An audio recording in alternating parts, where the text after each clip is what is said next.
صحرائے خوف کے کنارے جہاں نورپور گاؤں ختم ہوتا تھا، ایک قدیم حویلی اپنی ویرانی پر ماتم کر رہی تھی۔ گاؤں والے اسے آسیبی ٹھکانہ کہتے تھے اور دعویٰ کرتے تھے کہ رات گئے ایک عورت کی رونے کی دلدوز آواز فضا میں گونجتی ہے۔ کئی دہائیوں سے یہ حویلی خالی تھی۔ اس کی اینٹیں تاریخ کے بھوتوں سے لدی ہوئی تھیں۔ شہر کی چکاچوند سے بیزار تین دوست، عامر، ذہین مگر محتاط، زین مذاق کرنے والا اور نڈر، اور بلال تجسس سے بھرا ہوا اور جذباتی، ایک چیلنج کی تلاش میں تھے۔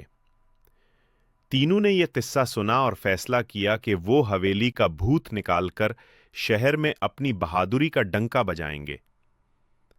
جمعرات کی شام جب مغرب کی اذانیں سنائی دے رہی تھیں، تینوں حویلی کے بوسیدہ آہنی دروازے کے پاس کھڑے تھے۔ عامر نے گھڑی دیکھی۔ ابھی سورج ڈوبا نہیں، ابھی بھی وقت ہے، واپس چلتے ہیں؟ زین نے ٹھوکر ماری۔ کیا یار عامر، ڈر گئے؟ تم ہی تو کہہ رہے تھے کہ یہ سب ڈھونگ ہوتا ہے۔ بلال، جو پہلے سے ہی جذباتی تھا، آگے بڑھا اور پرانے قفل کو توڑ دیا۔ جیسے ہی وہ حویلی کے اندر داخل ہوئے، باہر کا شور، ہوٹل کی گہما گہمی، گاؤں کی آوازیں، جیسے کسی نے اچانک بند کر دیا ہو۔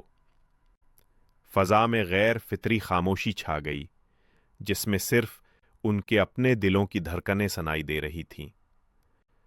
فرنیچر پر صدیوں کی مٹی کی تہ جمی تھی اور ہوا میں ایک عجیب سی سڑی ہوئی مٹھاس تھی، جیسے پرانے پھولوں کی خوشبو۔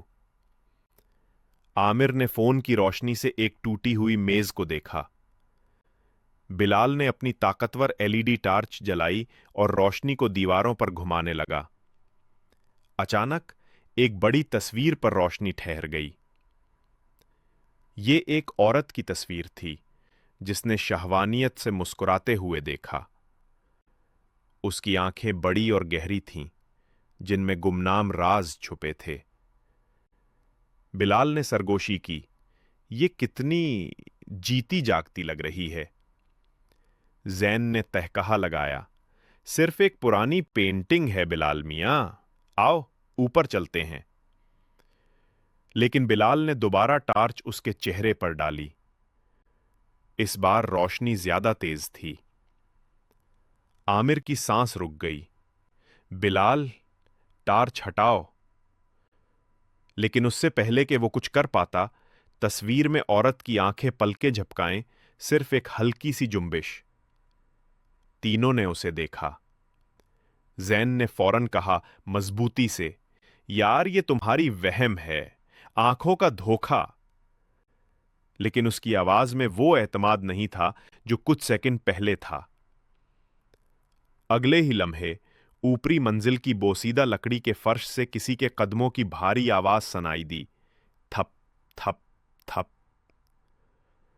جیسے کوئی وزنی چیز یا بھاری جسم آہستہ آہستہ حرکت کر رہا ہو۔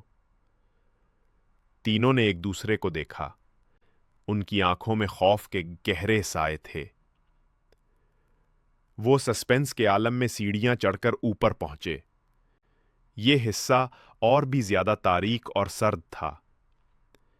گلیارے کے آخر میں ایک کمرے کا دروازہ آہستہ آہستہ اندر کی طرف جھکا اور پھر خود بخود ہلکی آواز کے ساتھ بند ہو گیا۔ عامر نے ہمت کی اور تیزی سے دروازے کی طرف لپکا۔ اس نے دروازہ کھولنے کی کوشش کی، مگر وہ جیسے اندر سے جڑا ہوا تھا۔ وہ صرف اتنا دیکھ پایا کہ اندر گہرا اندھیرا ہے، جس میں ایک سفید چمکیلا دوپٹہ زمین پر پڑا ہے، جیسے ابھی ابھی رکھا گیا ہو۔ اس سے پہلے کہ وہ کوئی فیصلہ کرتے، ان کی پشت پر گلیارے کے آخری کونے سے ایک ٹھنڈی۔ اگر آپ کو یہ کہانی پسند آئی تو لائک اور سبسکرائب کرنا نہ بھولیے۔ پھر ملتے ہیں اگلی خوفناک کہانی۔